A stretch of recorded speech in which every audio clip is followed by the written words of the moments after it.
Don't ask. Hello, my name is Peter Parfitt. Welcome to the New Brick Workshop. Well, I've finally been penned in the workshop, keeping me out of the way. Actually, I've just made a compost bin for the garden. And here it is in situ. Now, everything here is made out of pallet wood, apart from two pieces of wood. That piece there and this piece here. The rest of it is from pallets that I've managed to get from a company in the UK called Howdens. Very kind people they are too. Anyway, let me just show you how I broke down all the pallet wood. I don't intend to give you a blow-by-blow account of how it's designed because everybody will want to make their own in their own style. Now, breaking down pallets isn't a very easy thing to do because there are all sorts of nails everywhere. And you've got to be really careful because some of these nails are pretty sharp. So take great care. Now, some people just build their compost heaps without breaking the pallets down at all. They just use them as they are, which is fine, but I'm just trying to make my compost heap just look a little bit tidier, that's all. Now, when doing this work, you need safety glasses of some description. Make sure they're good ones, and also some reasonably good quality gloves that might save the odd puncture wound to your hands.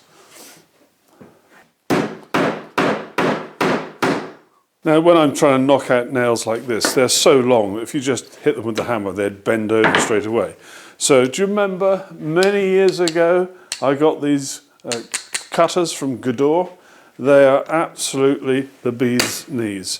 And they cut through nails with no problem at all. Cut them through so it's just a little bit sticking up.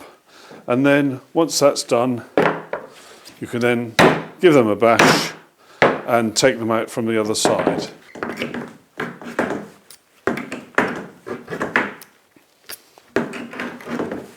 And do make sure you pick up all the cut pieces of nail. You don't want those getting mixed up in a saw or hit by a chisel or anything like that. Now, it's never my intention to show you how to go about building yourself a compost heap enclosure from pallet wood, but I just thought I'd let you see what I'm up to. Now, I've built quite a few sheds in my life. I've built a big barn, and so I've got quite a few air tools, and I intend to make use of those in this sort of project. Now, this is the AT 1532 nailer stapler, which I got from Axminster a little while ago. It takes both staples and nails, and if you look at the Axminster website, you'll get all the detail. I don't want to go into that, but I just thought I'd mention safety precautions when using any form of air tool like this, a nailer or stapler. First of all, eye protection, absolutely critical. Ear protection, very important. I've got my ear defenders here ready. The next thing is to understand how the tool works. The tool has, and I'm not going to touch it because I've got live air in here, has a safety feature here so that it won't work or should not work unless that is pressed down onto a surface. So you need to make sure you maintain your tools and make sure that element is working properly. Now, some tools can be turned into what they call a bump mode, whereby as soon as you press down like that, it will fire off. I never do that because, well, really, I'm not a busy professional trying to finish a job quickly. There are some adjustments on the tool. You can load staples in here or nails, and you just close up the magazine like so, and it's ready to go. And the way the tool works is quite simple. It takes air pressure from your compressor, and there's a big piston in here. When you fire the trigger, the piston comes down and takes the next nail or staple and pushes it in. Now, the risk with these sort of things is if you don't keep the machines maintained, is that you may get a blockage here. So you will be able to take this part of it apart so that you can get in there and take out a twisted nail or staple. Now, another point on the safety side, I'm going to be putting some staples into here just to hold this piece of wood on. Now, what you should never do is to put your hands underneath, supposing this is where I'm going to put the staples, don't put your hand there like that. I know you expect the nail or staple to go in through that piece into that piece, but sometimes, because the staples and nails are made of relatively thin material, they can bend, and in their path they can go down and come out through the side. It happened to me once, and I've never risked it again. It was quite a frightening experience. You suddenly think, I felt that, and you certainly see a lot of blood. So be very careful. Right, so I'm just going to show you how this works. Ear defenders on, holding the tool safely in one hand, and push it down, and then fire the trigger. It's as simple as that. And I did that deliberately away from that block so you can see how the staple comes through there.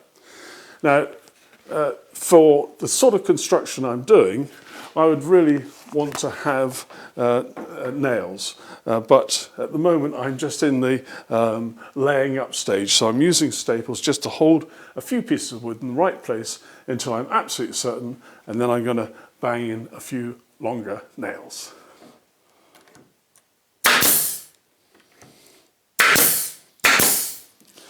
And it's surprising just how strong staples are. I quite like using staples, particularly if I'm making a door with tongue and groove wood and you've got a frame behind it.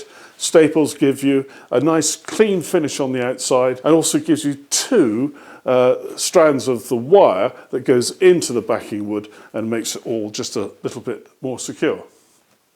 Now, this is my framing nailer. I can't remember if I've shown you this before. It's the AT5090, and again, it came from Axminster, and it takes nails like these up to 90 millimeters long. And in order to load it, you just pull back on the magazine spring here. The nails come in collated strips. I think there's about 20 in a strip. Pop that in there, like so, push that forward, and you put two strips up to 40 nails in here. And when they're in there, you gently release. That puts some spring pressure on those nails, and we're ready to go. Now again, it's the same safety precautions that you use with any nailer, but with these, this has got a heck of a punch. You must never ever point this at anyone.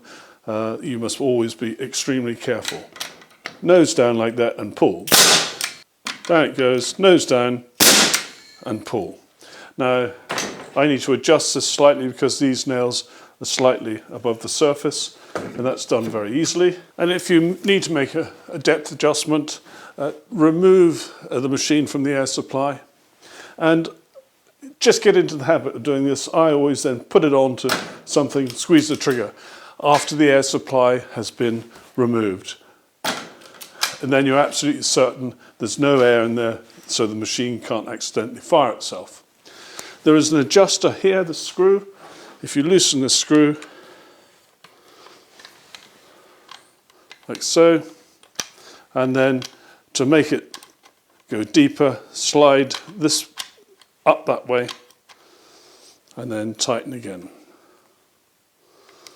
And if you find it's not going all the way in, then it may be you need to check your air supply. So that's now tight again, and we're ready to go. And once one's got that adjustment set up correctly, one can then use the machine perfectly well.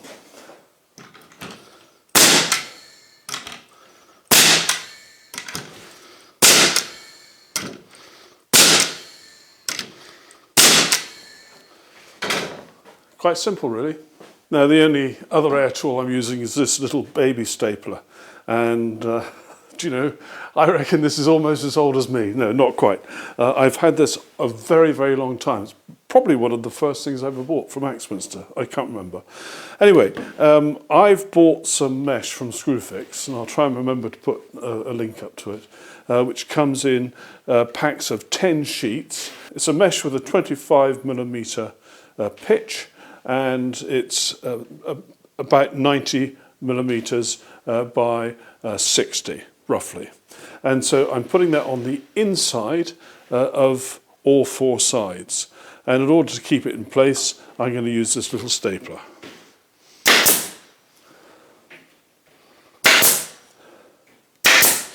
And the staple goes nicely into the wood,